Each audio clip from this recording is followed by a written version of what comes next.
Kami bersyukur Tuhan kami boleh ada di tempat ini. Kami percaya semua adalah karena anugerah Tuhan. Tengah-tengah keluarga yang berbahagia karena hari ini Pak Ayu anak Tuhan yang berulang tahun. Kami mau mendengarkan firman Tuhan.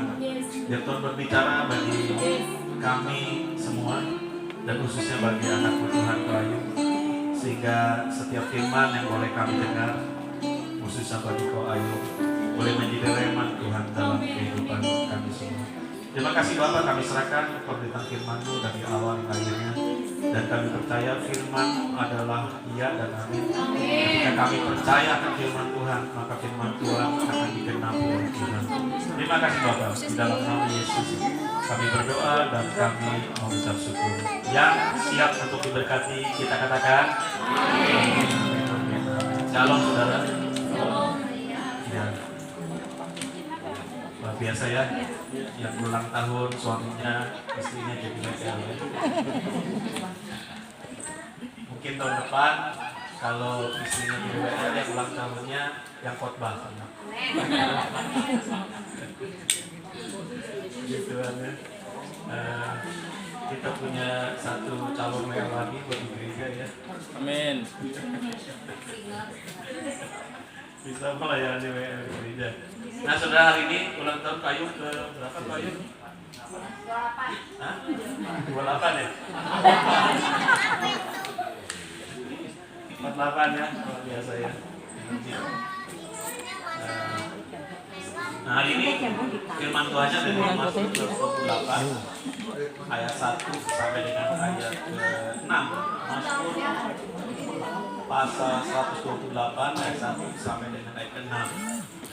Coba mungkin ada salah satu orang bisa dibacakan Mazmur 128 ayat 1.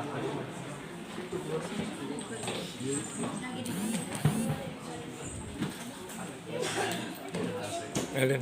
Itu Mazmur. Oke Lina. Udah. Mazmur 128 ayat 1 sampai dengan ayat ke-6. 128. Sampai berapa? Udah sampai 6. Oh, Mazmur 128 ayat 1 sampai 6. Berkat atas rumah tangga. Berbahagialah setiap orang yang takut akan Tuhan, yang hidup menurut jalan yang ditunjukkannya. Apabila engkau memakan hasil jerih payah tanganmu, berbahagialah engkau dan baiklah keadaanmu. Istrimu akan menjadi seperti pohon anggur yang subur di dalam rumahmu. Anak-anakmu seperti tunas pohon zaitun sekeliling mejamu. Sesungguhnya demikianlah akan diberkati orang laki-laki yang takut akan Tuhan. Kiranya Tuhan memberkati engkau dari Sion, supaya engkau melihat kebahagiaan Yerusalem seumur hidupmu, dan melihat anak-anak dari anak-anakmu, damai sejahtera atas Israel. Amin. Yang penting kita katakan Amin. Nah saudara, ayat ini atau Mazmur ini ditujukan kepada suami. Siapa di sini suami? Angkat tangan suaminya. Suami-suami yang di tangan. Ya. Nah saudara, ayat ini dari 1 sampai dengan ayat 6 ini khusus untuk suami. Makanya para suami, Anda adalah seorang leader, Anda dikasih Tuhan, dan firman Tuhan ini khusus bagi para suami yang hari ini hadir di tempat ini. Baik, kita akan lihat satu persatu. Di ayat 1 dikatakan, berbahagialah setiap orang yang takut akan Tuhan, yang hidup menurut jalan yang ditunjukkannya. Jadi setiap orang yang takut akan Tuhan, ini masih berlaku umum, itu dikatakan berbahagia. Yang takut akan Tuhan itu berbahagia.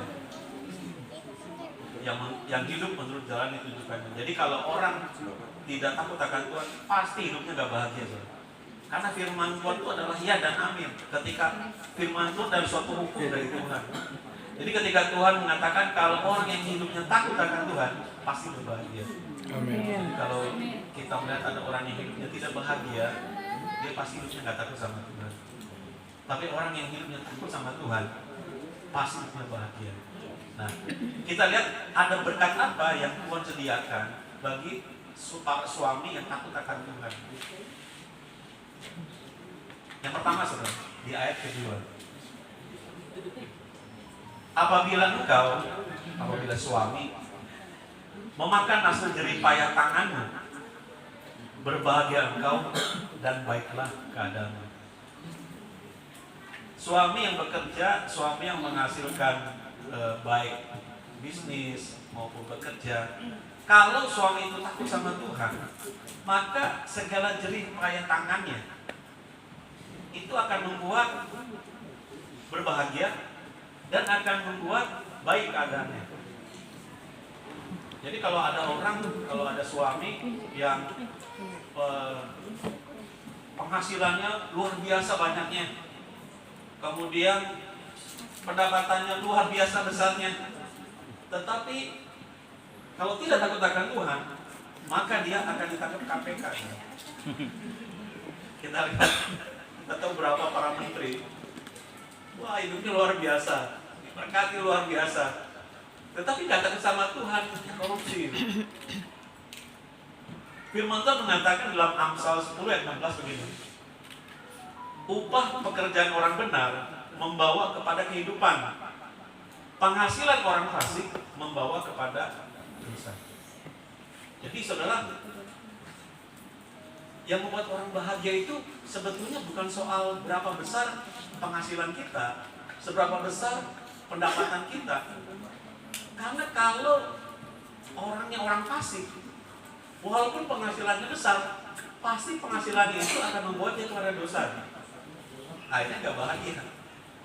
Tapi apabila kita menjadi orang benar, mungkin penghasilan kita UMK, mungkin ada yang di bawah UMK, apalagi kalau penghasilannya diberkati dengan luar biasa. Tapi apabila kita menjadi orang benar, Tuhan berjanji apa yang kita hasilkan, apabila engkau memakan hasil dari payah tanganmu, berbahagialah engkau dan baiklah keadaanmu. Amin. Jadi saudara, hiduplah takut sama Tuhan. Amin. Maka rumah tanggamu diberkati oleh Tuhan. Kita berapa waktu malam saya lihat di TV, ada orang yang seorang dokter hilang. Di medsos itu viral ya. Dokter hilang. Dipasang iklannya, bising pesan, dokter hilang. Nggak tahunya bukan hilang saudara. Si dokter itu waktunya wanita. Itu berlindung di bawah Komisi Perlindungan Perempuan itu. Penyusup ternyata si dokter itu dianiaya, diancam mau dibunuh sama suaminya. Gara-gara apa saudara? Gara-garanya sepele. Ketika suaminya ulang tahun, dikasih kejutan. Nggak tahu kalian dikasih kejutan ya? Dikasih kejutan saudara. Jadi ketika dia lagi nonton TV si dokternya ini, si istrinya tuh bawa kue ulang tahun, kemudian TV-nya dimatiin. Maksudnya surprise gitu ya. Kayak nggak tahunya si suaminya marah loh. Marah, besok paginya itu dianiaya, kemudian mau dibunuh lagi, ada pisaunya buat. Padahal istrinya dokter, suaminya nggak kerja. Suaminya nggak kerja, istrinya yang kerja dokter. Mau dibunuh loh. Makanya istrinya kemudian kabur. Orang mau berbaik hati, tapi saya salah. Makanya hati-hati saudara ketika mau bikin surprise buat suami ya. Lihat dulu suaminya lagi stres apa enggak. Oh enggak, jangan mati lampu. Pas lagi serius. Kalau lagi stres, jangan coba-coba buat surprise saudara. Matiin lampu. Ya gara-gara TV matiin aja bisa bunuh suami, membunuh istrinya. Kebaikan dia. Nah, karena itu, saudara, kalau orang fasik, apapun yang dihasilkan tidak akan membawa berkat bagi keluarga. Tapi ketika suami menjadi orang benar di hadapan Tuhan, berapapun penghasilanmu, percayalah, insya Allah, bahwa Tuhan akan memberkati rumah tangga. Amin. Ya, percaya katakan amin. Ayat ketiga, apa berkat selanjutnya? Jadi berkat pertama adalah jadi payah kita, penghasilan kita itu akan menjadi berkat buat anak-anak kita, buat istri kita, jadi berkat. Ayat 3, Istrimu akan menjadi seperti pohon anggur yang subur di dalam rumahmu. Anak-anakmu seperti tunas pohon zaitun sekeliling mejamu. Seorang suami yang takut akan Tuhan, istrinya akan menjadi seperti pohon anggur yang subur. Subur ini bisa dikatakan juga mengembang ke kanan dan ke kiri ya. Subur, anggur yang subur di dalam rumahmu. Apa saudara? Lambang dan anggur dilambangkan apa dalam Alkitab? Kelimpahan. Kelimpahan. Anggur melambangkan Sukacita. Sukacita. Saudara, ada istri Orang mabuk sukacita. suami nggak betah di rumah, karena istrinya bukan mendatangkan sukacita. Kalau pulang kerja sampai rumah ngobrol dikit konslet, ada aja pilih nih, ada aja nggak kecocokan nih. Padahal suami itu maunya ketika pulang kerja, ya hati gembira, melihat istrinya itu istri yang baik, mungkin disambut dan sebagainya, mungkin disediakan makan dan sebagainya, ya yang tidak pulang langsung mobil dan sebagainya, disertai anak nakal, kenapa udah pusing dulu suami. Nah, di dalam firman Tuhan, kalau suaminya itu takut akan Tuhan, maka istri itu seperti pohon anggur yang subur di dalam rumahmu. Artinya istri itu bisa menjadi kesukaan, sumber kebahagiaan seperti pohon anggur. Ada sukacita di dalam rumah tangga seseorang. Ada sukacita, ada kegembiraan di dalam rumah tangga. Kalau suami yang takut akan Tuhan. Anak-anakku seperti tunas pohon zaitun sekeliling mejamu. Nah saudara, orang Timur menganggap zaitun itu sebagai suatu simbol kecantikan, kekuatan, dan berkat. So perhatikan ya, baik-baik suami-suami. Ini menentukan istrimu dan anak-anakmu. Suami ini menentukan bagaimana kondisi istri kita dan kondisi anak-anak kita.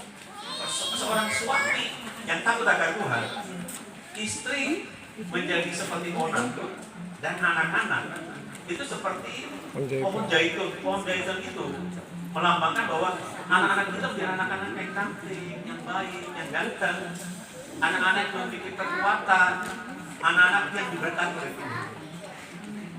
Tapi seorang suami yang tidak takut akan Tuhan, kita lihat bagaimana anak-anak menjadi pemberontak, anak-anaknya suka membuli orang, anak-anaknya suka melawan, menjadi viralnya bukan viral yang bagus, viral yang jelek. Jadi engkau para suami, kita para suami, perhatikan keadaan hidup kita. Karena kita hidup bukan hanya untuk diri kita sendiri, tetapi suami kita hidup juga untuk anak-anak kita dan untuk istri kita. Saudara mau melihat anak-anak menjadi anak-anak yang kuat, yang diberkati oleh Tuhan. Amin.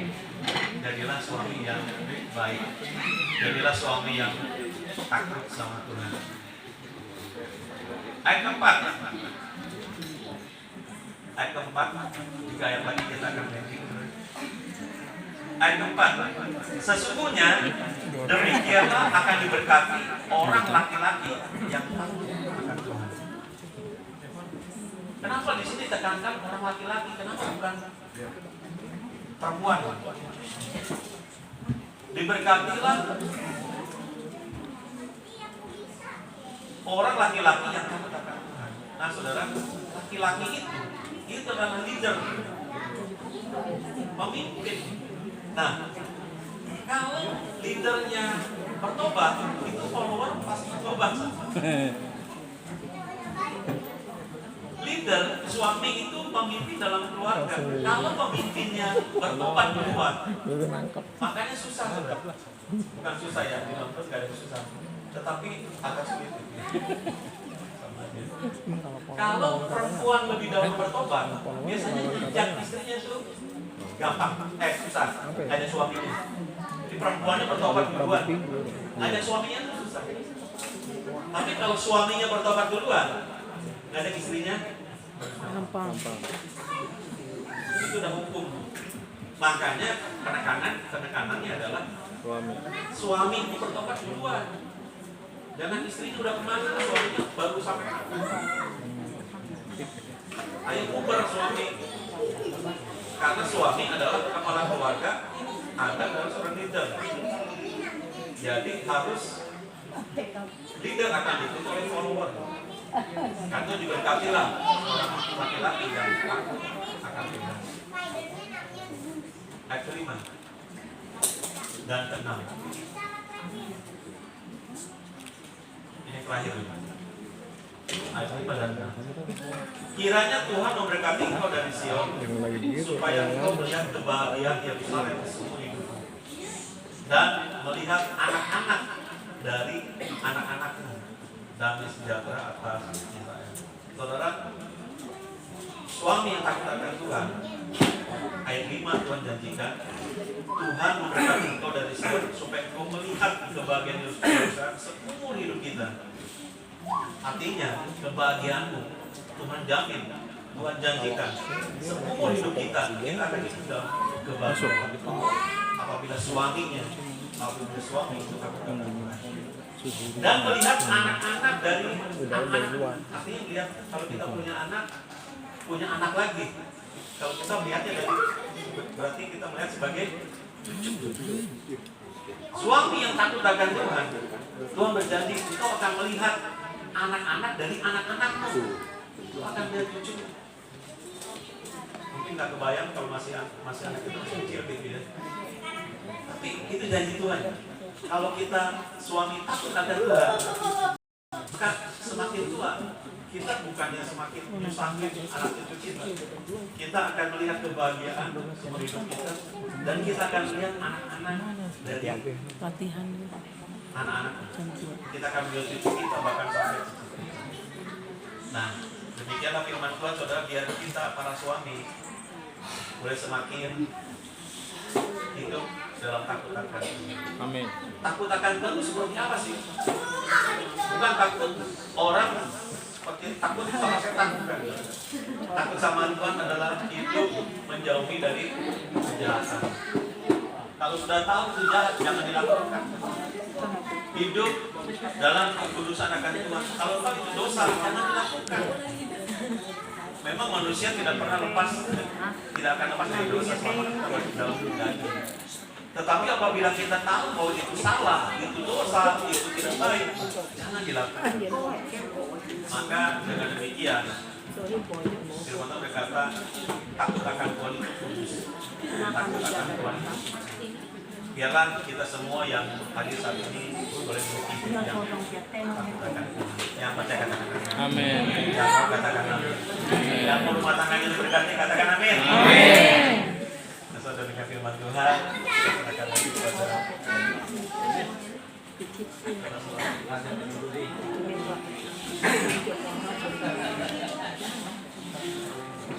ya, terima kasih untuk firman-Nya yang luar biasa.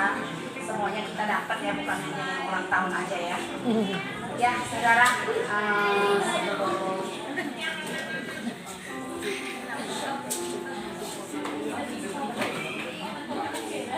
ya, setelah firman Tuhan ini ada satu yang spesial banget, yang saya juga gak cerita ke Cilina, ke siapa pun, sampai Cilina bilang, udah gak sabar nih gitu kan. Apa sih Celi? Rahasia dong, pastinya nanti dia kalau mendengar dia akan tahu ya. Saya undang dengan hormat. Sebelum yang satu ini, iklan dulu deh suami saya untuk memberikan sedikit kesempatan buat kata ya. Belum apa-apa, udah pegang perut, sakit perut nih. Oke, sini. Atau Gary yang waktu ini? Oh, Gary yang waktu ini katanya. Itu diajarin gue biar terima kasih doang gitu, jadi ingetan yang kasih banget. Masa tahu? Yang bikin malu pendeta aku ada di sini. Terima kasih buat semuanya, buat Pak Sem, Pak Andi, dan keluarganya Putra semuanya, dan buat saudara-saudara semua buat Ko Edi, Ko Diki semua, terima kasih udah mau datang ke sini. Terima kasih buat semuanya. Juga bersyukur buat Tuhan buat tahun ini Tuhan telah menambahkan saya umur 1 tahun lagi. Ya di tahun ini juga saya lebih mungkin lagi dengan Tuhan dan keluarga besar kami semuanya. Ya semoga di tahun ini juga Tuhan selalu memberi kesehatan selalu, memberi kesehatan selalu dan menghindarkan kepada keluarga besar saya semuanya dan anak semuanya. Terutama buat istri saya ya, saya.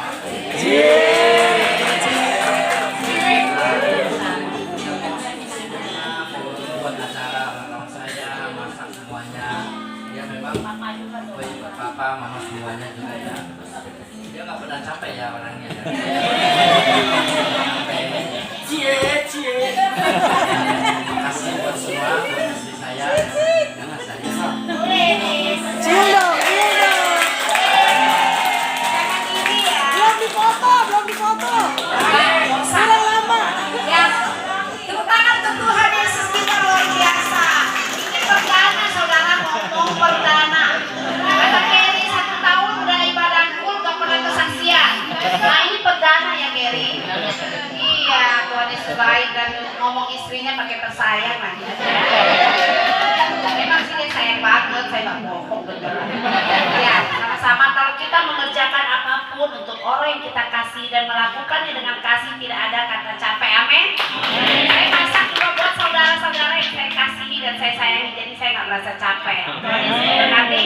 Satu lagi yang luar biasa lagi ini adalah orang yang juga spesial banget dalam hidup saya, yaitu koko saya yang paling luar biasa ya. Ini juga kesaksian perdana, nanti dia akan saksikan. Ayo kokoku. Ini bukan 1 tahun full, ini seumur hidup. Berarti udah umur berapa ini? Ini umur berapa nih kokoku nih? 46 tahun baru kali ini naik mimbar. Silakan. Agak getar-getar dikit udah biasa. Getar-getar kan? Udah biasa. Latihannya sudah 2 minggu lebih loh. Wow. Aduh. Ayo. Shalom semuanya. Aduh, kaki kayaknya getar-getar ini. Badan juga kayak gemetar atau apa ini. Aduh. Ya, terutama apa ya? Aduh, siapa?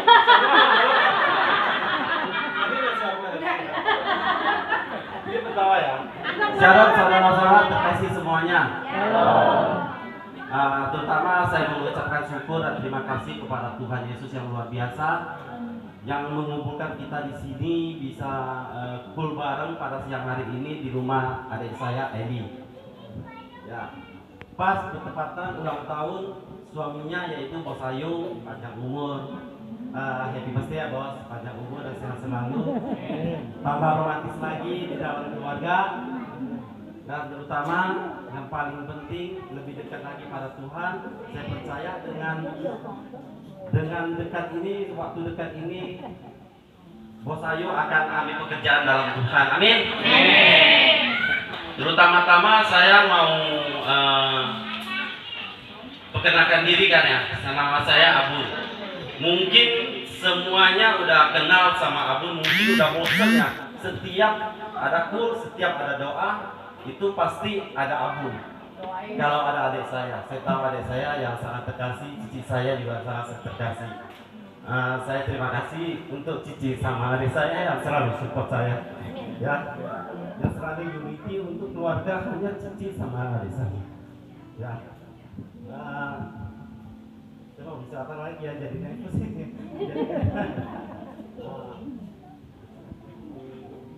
Sabar ya saudara, cuma tarik nafas dulu.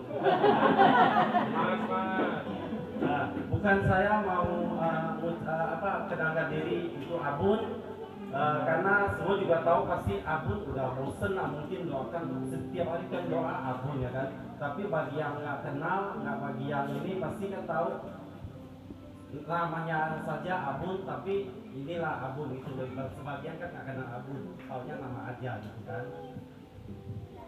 Dan saya terima kasih untuk semuanya yang udah doa dalam bantu doa dan doa setiap hari yang tidak bosan untuk saya. Saya bisa mengucapkan terima kasih untuk semuanya.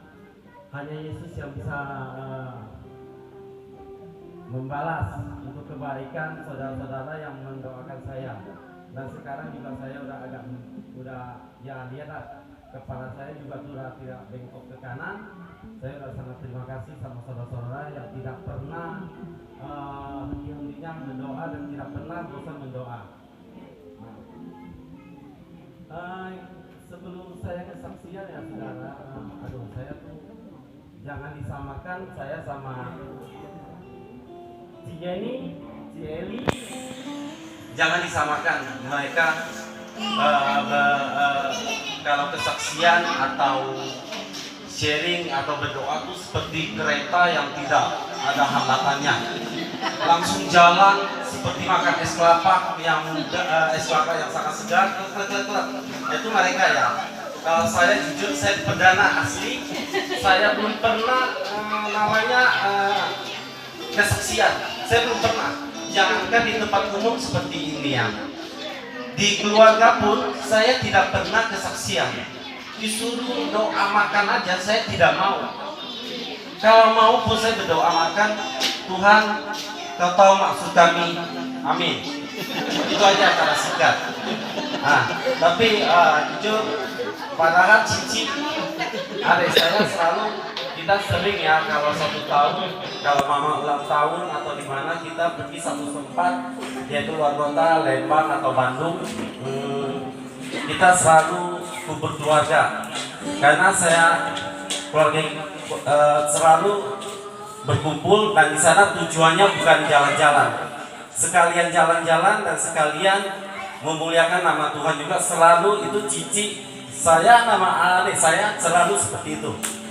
Karena kenapa? Saya tahu setiap berkumpul di jalan-jalan itu semua udah ketakutan sebenarnya, anak saya, koko saya semua, adik-adik ponakan-ponakan, cucu mama saya ada 11 ya.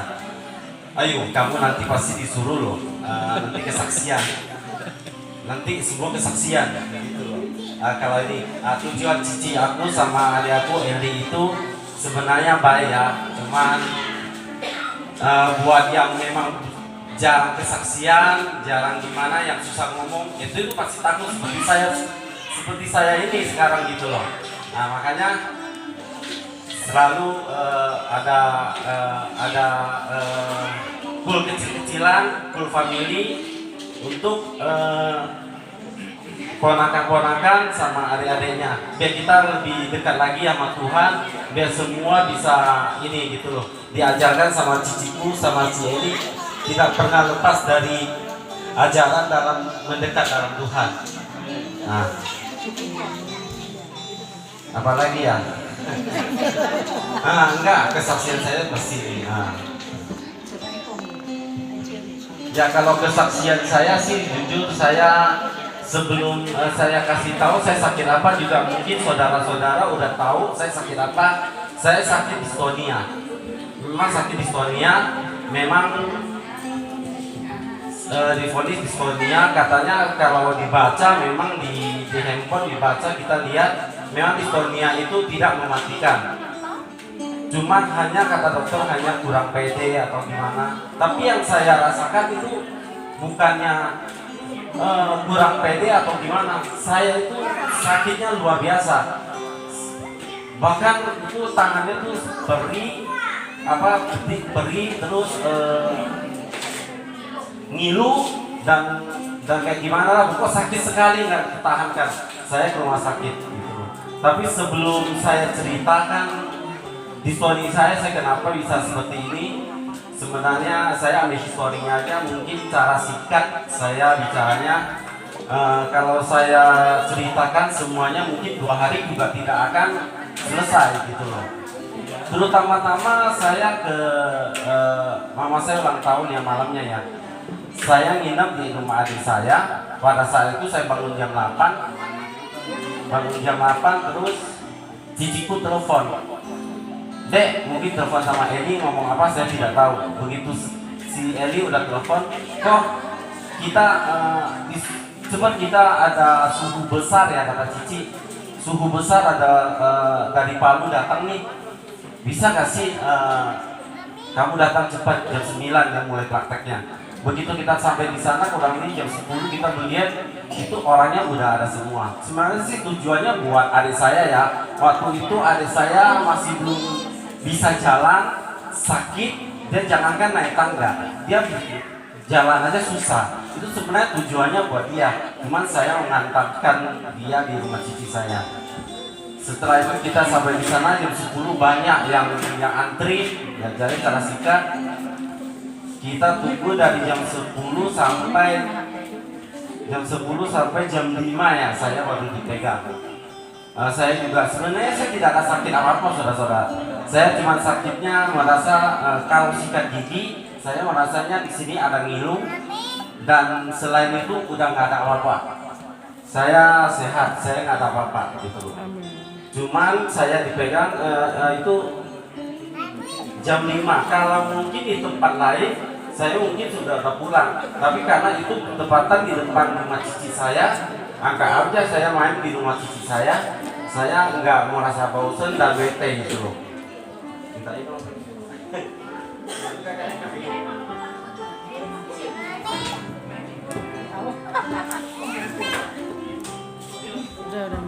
Sorry ya saudara. Ya, jadi tidak merasakan kita bete atau apa, karena kalau bete saya tinggal dibilang rumah cici saya. Jadi sampai jam 5 saya dikerjakan dan saya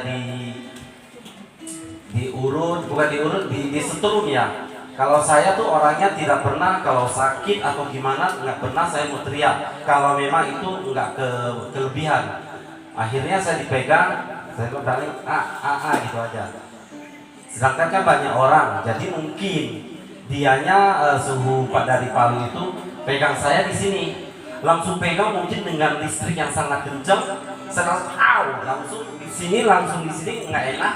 Tapi saya pikir oh ya udah, setelah itu saya selesai, saya pikir ya udah. Tapi saya pulang aja saya udah merasa saudara, saya udah merasa udah ada kayaknya satu saraf kejepit atau saraf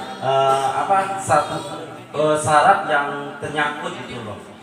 Ya oke, singkat cerita saya pulang ke rumah, besok saya bangun tidur, itu satu tangan tuh sakit dari sini sampai sini nyeri dan sakit nyut kayak tulang juga linu dan nyeri. Akhirnya saya mau ke rumah sakit nggak bisa, saya tunggu besok lagi baru bisa. Saya besok saya ke rumah sakit, kata dokter dikasih obat anti sakit, anti nyeri, anti radang, anti apa saya nggak tahu.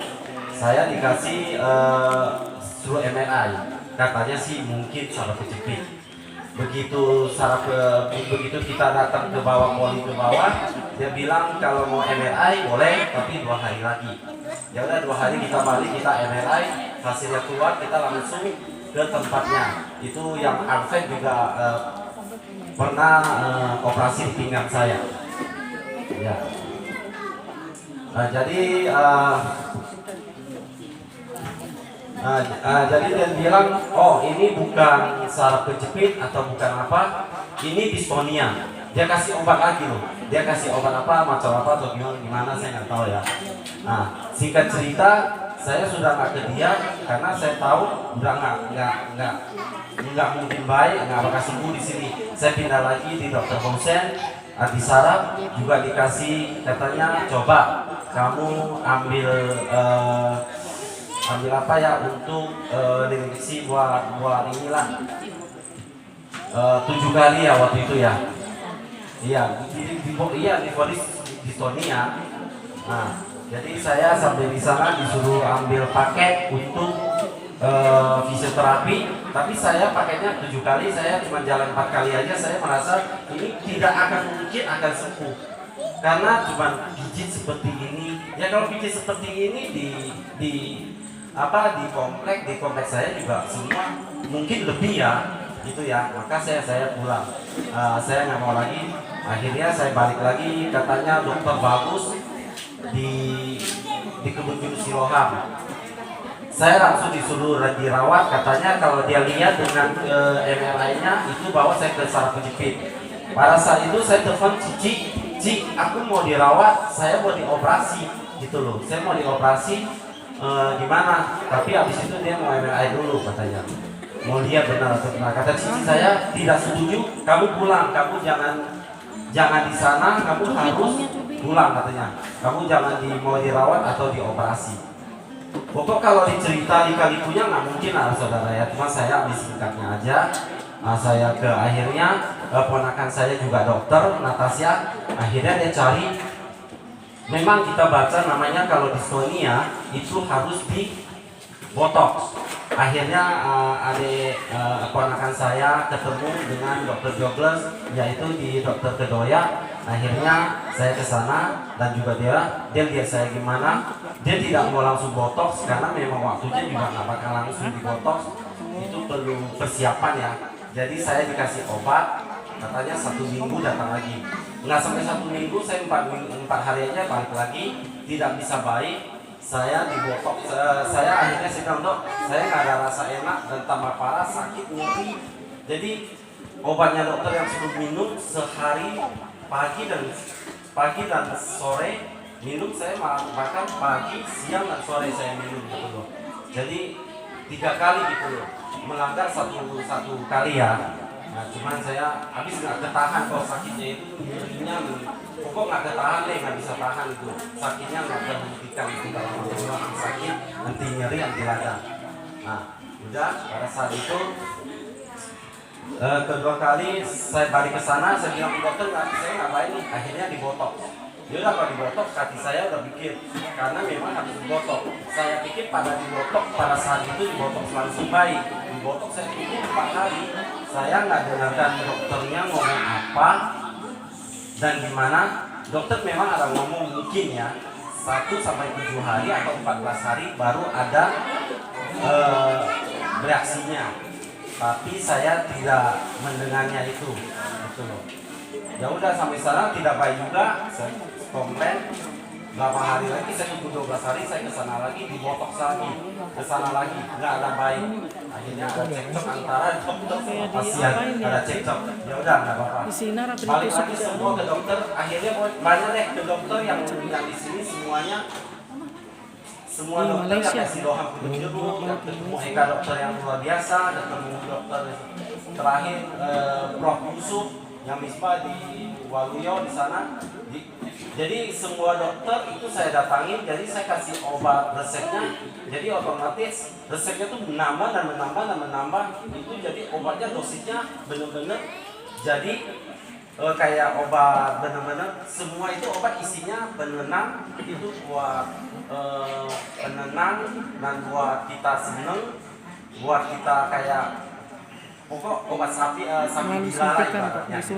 Akhirnya saya bilang ke ponakan ngecek katanya ke Penang. Akhirnya saya ke Penang. Begitu ke Penang, kita ketemu dokter, kita cara singkat karena lama banget.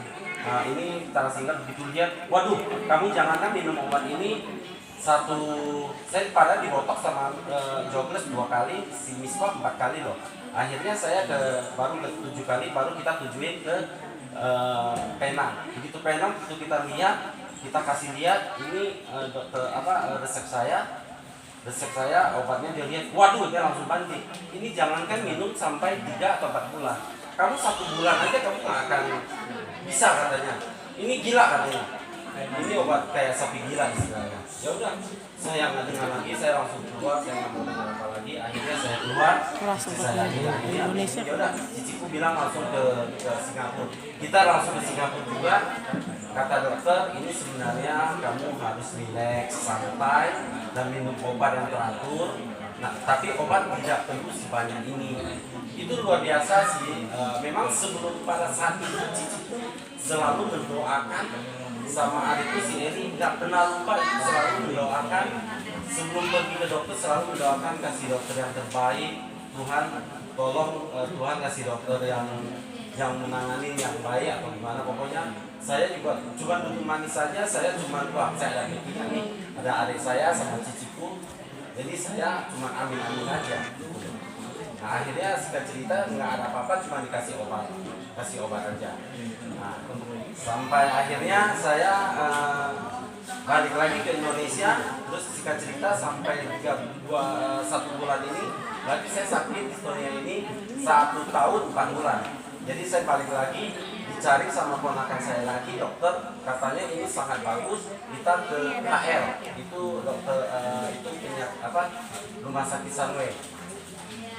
Ya, rumah sakit Sunway, jadi kita di botox yang itu saya juga akhirnya saya dirawat, di ronsen lagi, di MRI lagi. Waduh saya bilang ini MRI setiap rumah sakit saya di MRI, di mana-mana di MRI sampai 4 kali ya, iya 4 kali saya di MRI. Waduh saya ini bisa radiasi nih saya bilang di MRI terusan, cuman ya apa-apa. Akhirnya di botox dan cara botoxnya pun saya percaya 100% akan sembuh, karena yang botok bukan asal suntik aja ya saudara ya. Yang botok itu kayak robot, kayak ada grafiknya. Kalau memang itu dia suntik, kalau ada grafik bunyi titik-titik itu baru dia kasih memasukin cairan dengan obat-obatannya. Jadi kalau dia suntik nggak dapat, itu dia lurus. Jadi dia 7 kali suntik, 27 kali suntik, tapi yang dapat cuma 7 gitu loh. Jadi kalau ada, dia ada grafik kayak jantung gitu. Jadi 27 saya hitungnya, aduh saya suntik sampai berdarah-darah, saudara-saudara, sampai berdarah-darah. Nah itu, tapi saya anggap wah ini luar biasa, ini bakalan sembuh nih Tuhan. Terima kasih, begitu aja saya pulang. Singkat cerita masih tetap aja sampai 7 hari, 14 hari, sampai singkat cerita sampai 3 kali kita balik di sana. Sampai balik di sana, akhirnya ya udah, saya udah nggak mau lagi ke sana. Saya cari alternatif, akhirnya dikepret, pakai kepretan, katanya akan sembuh. Saya pikir juga logika masuk akal. Pada saat itu saya disetrum, mungkin saraf saya keselip atau gimana, kalau dikepret begini mungkin saya akan sembuh ya. Ini kepretannya itu bukan kepretan gini-gini aja loh, itu kita apa saya dikepret itu nggak bisa langsung jalan. Saya dikepret itu langsung kayak matanya langsung gelap kayak ada bintang gitu, jadi ada bintang gitu. Jadi ya saya bilang Ci, saya ini bagus nih Ci, kayaknya ada Cici, ya udah sekali, 2 kali, 3 kali sampai 4 kali. Pertama kali harus sehari 3 kali harus dikepret, kedua kali, ketiga kali udah dikepret, 1 sampai ke 6 itu harus 2 kali. Habis itu 1 minggu 3 kali atau 2 kali harus dikepret. Kata Cici tandain, oke, kalau kamu dikepret sampai 7 kali tidak bisa sembuh, kamu balik lagi ke Malaysia. Tapi saya tetap bilang, Ci, saya percaya Ci, saya dikepret itu kayaknya saya mengharapkan ya saudara, karena saya merasakan saya itu tidak enak badan saya. Akhirnya dikepret sampai 11 kali saya menyerah. Karena memang tidak ada bukti, ya udah, berarti saya ikutin omongan Cici saya berangkat lagi ke Malaysia. Yang keempat kali kata istriku, kalau memang kamu mau ke Malaysia, saya pesen tiket nih. Ya udahlah, saya ikutin Cici, ikutin saudara, karena saudara semua saya tahu. Memang setiap ke Malaysia, saya beberapa kali ke Malaysia, mereka selalu, adik saya, cici saya, cipu saya selalu datang ke sana. Bilangnya sih mau main-main. Dia tahu adiknya itu benar-benar nggak suka kalau pergi sendirian. Jadi mereka korbankan waktu dan keluar uang, bukan masalah uang. Mereka selalu mengantar saya gitu. Cuman intinya saya bilang ya udah, saya balik ke sana, Cici sama Dedek nggak usah ikut semua. Dia bilang, Ciku kamu pengen main ke Singapura, pengen main di Penang, pengen makan mie sangki, pengen apa, saya tahu. Wah ini, yaudah Ci, saya tetap pergi, tapi saya pergi berdua dengan istri saya. Itu di tanggal 28, ya udah, 28 nanti tiket oke ya. Pada saat itu di 26. Di 26 saya nggak berdoa lagi sama Tuhan. Tuhan, kalau biasa kita doakan Bapa kami dalam surga, Tuhan saya mengucap syukur atas kebaikan. Saya nggak bilang Bapa kami dalam surga, Tuhan saya kembali lagi kepada Tuhan. Saya kembali lagi kepada Tuhan. Saya nggak minta kesembuhan, saya hanya minta keselamatan. Nanti tanggal 28 saya akan berangkat ke KL lagi untuk memotong. Untuk saya Tuhan, saya percaya dan saya yakin tidak akan sembuh dengan hari tidak akan sembuh. Saya yakin tidak sembuh. Dengan keempat kali yang saya balik tempat dokter yang sama, obat yang sama, dan cara botoksnya juga sama gitu loh. Metodenya semua sama. Menurut saya dari pertama percaya, kedua percaya, ketiga saya yakin sembuh, sampai keempat saya udah nggak percaya. Saya hanya berdoa sama Tuhan segitu aja. Saya cuma kayak curhat kayak sama teman sama Tuhan. Saya nggak berdoa lagi. Tuhan, saya tidak percaya. Saya cuma minta keselamatan bahwa nanti tanggal 28 saya akan berangkat.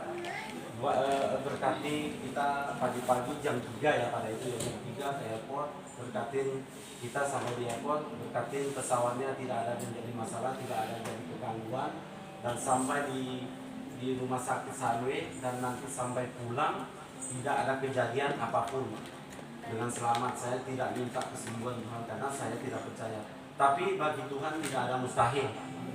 Terakhir saya bicara, saya percaya Tuhan tidak mustahil. Bagi Tuhan tidak mustahil bahwa kalau memang Tuhan mau sembuhkan saya, walaupun 4 kali saya tidak percaya, saya sudah yakin tidak sembuh, tapi saya percaya Tuhan akan menyembuhkannya. Kalau memang Tuhan menyembuhkannya, saya akan memuliakan nama Tuhan, walaupun saya tidak pernah bisa kesaksian di depan tempat umum begini. Dikasih 20 juta juga saya nggak akan bisa bersaksi. Karena kenapa? Saya tidak bisa ngomong dan dia tidak bisa apa-apa.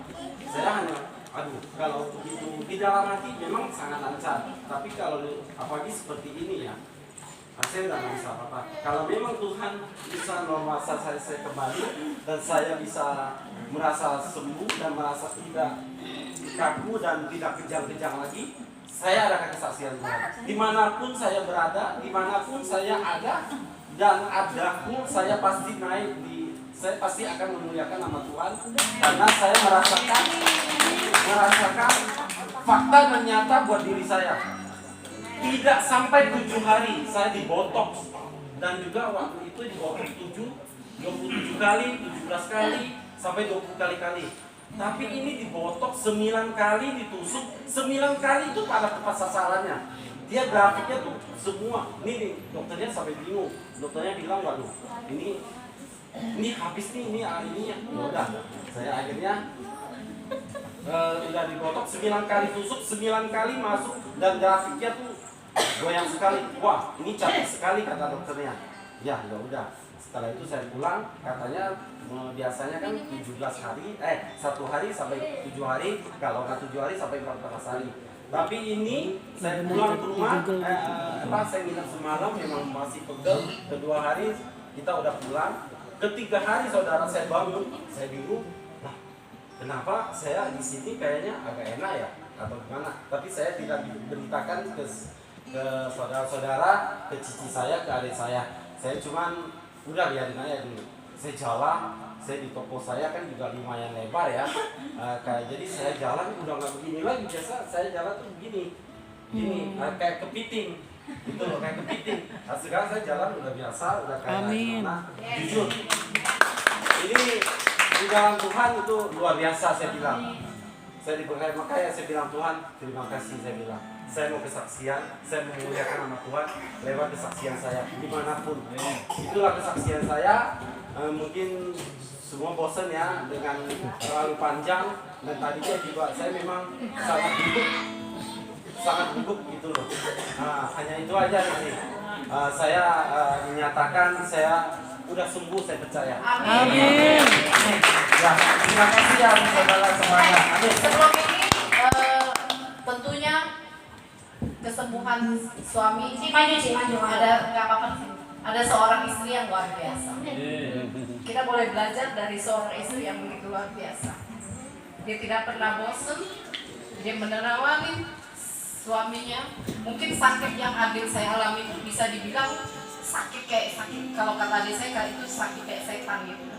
Dan itu distonia itu tidak bisa dipahami dan tidak bisa Sampai kita ke Singapura, sampai ke pakarnya pun mereka bilang tidak ada obatnya. Tapi buat Tuhan tidak ada mustahil. Pesan singkat yang disampaikan dari adik saya adalah satu hal, bahwa kita sebagai keluarga harus unity, harus berdoa siang dan malam. Waktu dia belum ke Malaysia, saya sudah dapat suku rema bahwa dia akan sembuh. Kenapa saya seperti dia bilang, berdoa tuh bukan buat sembuh lagi. Saya bilang, Tuhan, Engkau sembuhkan dia secara rohaninya dulu. Kalau rohaninya sudah disembuhkan, saya yakin jasmaninya pun dipulihkan. Karena sakit ini, kalau dia emosi, dia semakin sakit. Dan istrinya begitu luar biasa. Memang ya, di keluarga saya Tuhan banyak kasih ujian. Tapi saya bilang sama adik saya, Tuhan percaya kamu kuat. Kamu mau jadi saksi. Maka kalau di siang sore hari ini, kalau kita mengalami kayaknya, Tuhan kok gak pernah habis sih masalah saya, masalah keluarga saya. Percayalah, Tuhan ada titipkan pesan buat kita yang harus kita sampaikan. Ya kan? Unity siang dan malam, berdoa siang dan malam. Waktu saya ulang tahun ke-21, tanggal 21 Oktober, saya tuh ulang tahun, saya pengen ya namanya manusiawi banget, pengen kayaknya jalan-jalan ya. Tapi waktu itu saya ada menara doa. Saya bilang sama Tuhan, tapi kita doa dulu, jam 5 pagi kita doa naik menara. Ulang tahun saya yang 53 tahun. Saya minta satu hal Tuhan, untuk Kau nyatakan kemuliaan untuk kesembuhan adik saya. Di menara doa saya minta semua pengerja di Pak Wiweko ya GBI Rayon 8, kita naik doa. Saya minta semua tumpang tangan buat dia tanggal 27 berangkat. Kalau hari ini adik saya boleh disembuhkan, karena tidak pernah berputus asa untuk berdoa. Juga buat Eli juga seperti itu, buat adik saya Abu juga. Itulah pesan yang Tuhan mau sampaikan saat ini. Kita keluarga harus saling unity, berdoa siang dan malam. Tuhan punya tujuan, Tuhan punya maksud buat setiap kita yang mengalami pergumulan. Itu aja sih yang mau disampaikan. Istrinya yang begitu luar biasa. Jadilah istri yang gak pernah bosan, bahkan sering dia disalahkan karena kesakitan ini memang membuat emosi. Saya bilang bukan dia, tetapi sakitnya yang membuat kita terpecah belah. Tapi kuat, karena setiap serangan kita punya Tuhan yang luar biasa. Terima kasih buat istri yang luar biasa. Istrinya mau saksian gak nih ya? Aduh, bro, itu Gak mau ya? Istrinya luar biasa loh. Tapi kemuliaan buat Tuhan Yesus kita. Hari ini juga sebentar saudara ya, kita sedikit bersabar lagi. Saya juga ingin merayakan sedikit pas koko saya. Kalau suami saya ulang tahun, saya ingat koko saya anniversary tanggal 18, yaitu yang ke-22 tahun. Kalau Pak Andi kemarin tanggal 17 sama Bu Derlin yang ke-38 ya Pak ya. Nah ini yang ke-22. Saya undang koko saya dan asal saya yang luar biasa untuk maju ke depan. Saya undang Bu Dime, Ci Ayen boleh maju sebagai keluarga, Ko Abu juga dan Santi. Ya saudara, kesaksiannya, maksud saya mau mengklarifikasi sedikit. Maksudnya dia ke Malaysia yang keempat kali, dia bukan bilang saya gak percaya disembuhkan. Maksudnya gini, dia ke dokter yang sama, di botok yang sama, dia juga udah ragu untuk kesembuhan dia karena kemarin udah lakukan hal yang sama gak sembuh. Tapi kali ini dia datang, dia membawa nama Tuhan, karena Tuhan yang memakai dokter ini lagi dan akan menyembuhkan sakit dia. Saudara, kalau saya boleh mengingat kemarin, kalau waktu ada momol, saya mengundang koko saya datang, saya duduk sama dia, hati saya nangis saudara. Di saat dia mau melihat momol, dimana kita kok mau melihat momol, kita kurang pas, kita putar kepala kita, benar saudara. Kalau koko saya ini, saya lihat dia putar badannya, putar lehernya, karena lehernya nggak bisa diputar, dia ini dari kemarin. Tapi hari ini saya dahsyat sekali saudara, luar biasa. Ini adalah keluarga saya, cuman Ko Anam tadi saya WA belum balas, dia sibuk banget Ko Anam. Kesini Buni. Nah, ini cici saya, ini istrinya yang luar biasa. Setiap hari hanya nangis. Gimana ya Jin? Koko kamu gak sembuh-sembuh. Terus saya tanya, kamu malu gak punya suami kayak gitu? Aku gak malu, cuma aku kasihan sama dia. Tapi aku bersyukur satu hal, sekalipun koko saya ini orang tuh paling gak bisa jelek, selalu ganteng, keren, dia rambutnya semua, motornya moge, semua yang gede-gede, motornya gede. Tapi dia pakai helm tuh berat banget, nggak bisa, akhirnya dia berhenti. Waktu itu dia suka badminton, nggak tahu kulit kejepit operasi, nggak boleh main badminton lagi, sekali-kali pun udah nggak boleh. Sekarang dia demen moge tuh, ternyata lehernya kena dystonia.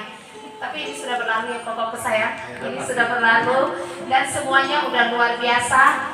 Dan saya minta, saya undang dengan hormat, saya berdoa untuk anniversary-nya itu 22 tahun sekalian suami saya ulang tahun yang ke-48 tahun. Luar biasa, biar sekalian Pak Sam ya, diborong ya Pak Dua ya. Oke. Coba kita bagi berdiri.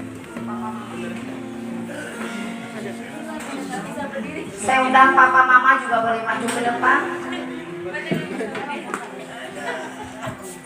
Cicong saya boleh maju ke depan dan Wati juga boleh maju ke depan. Keluarga besar sekalian ya.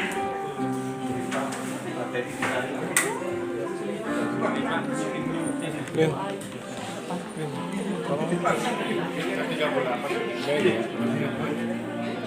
Kita cuma tangan-tangan kita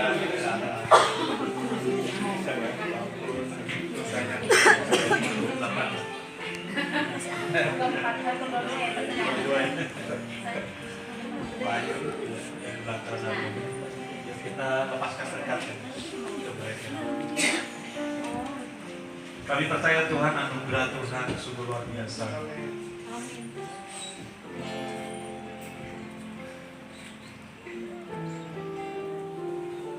Bagi keluarga di tempat ini, Kau telah menyatakan Tuhan mujizat, Kau telah menyatakan kasih karunia-Mu pada kami, sehingga Tuhan boleh sembuh. Bagi manusia hal yang mustahil, tapi bagi Tuhan tidak ada mustahil. Kau telah tunjukkan ya Tuhan, di mana ada kesatuan hati bisa mendekat Tuhan itu. Kami mengucap syukur Tuhan untuk keluarga ini yang boleh menjadi kesaksian bagi banyak orang, di mana firman-Mu digenapi Tuhan di keluarga ini. Oh, pengurapan Tuhan, berkat-berkat Tuhan akan Tuhan curahkan. Amin. Bagi mereka yang memiliki satu kesatuan nanti dalam kehidupan keluarga. Bapak, hari ini Bayu berulang tahun 48. Kami percaya anugerah Tuhan, janji Tuhan adalah ya dan amin. Bayu adalah biji mata Tuhan. Tuhan berkati Bayu dalam kehidupan, dalam rumah tangga, menjadi suami yang takut akan Tuhan.